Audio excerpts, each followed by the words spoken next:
Hello guys, સત્કેવલ સાહેબ જય Yogeshwar. Yesterday London વેમ્બલીમાં ગુરુ પૂજનનો ઉત્સવ ઉજવાયો હતો. ત્યાં મારે 5 to 10 મિનિટ સ્પીચ આપવાની હતી, તો હું મારો વિડીયો અટેચ કરું છું. ગાઈસ, મને ખાલી એટલું કહેજો કે મારી સ્પીચ તમને કેવી લાગી. આપણા જીવનમાં આવતી અનેક મુશ્કેલીઓ, જેવી કે ખરાબ કે સાચા નિર્ણય લેવાની એક તક મળે છે. આપણા જીવનમાં ક્યાંક ભૂલ થઈ રહી હોય તે સુધારવાની એક મોકો મળે છે, જેનાથી નિયમિત આપણે વાંચન કરવાથી પરમ ગુરુ પ્રત્યેની શ્રદ્ધા દ્રઢ થાય છે અને તેમના પ્રત્યેની આપણને ભાવના વધે છે.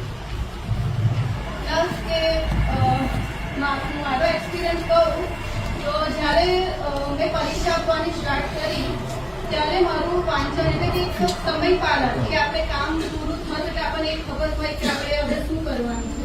જેમ કે આપણે બધા ફ્રી થઈએ તો આપણે પહેલા ટીવી ઓન કરીને બધું સિરિયલ એમાં જે ટાઈમ વેસ્ટ કરતા હોઈએ છીએ, તો એમાંથી એ ચેન્જ થઈને મેં અભ્યાસ કરવાનું ચાલુ કર્યું.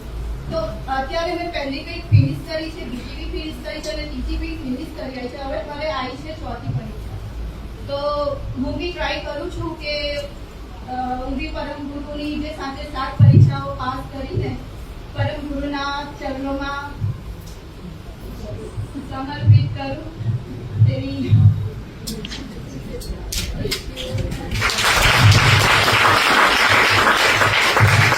બીજી એક વાત કરું, બધા જ 50 વર્ષથી ઉપરના છે પરીક્ષામાં, લગભગ બધા તો નહીં પણ લગભગ.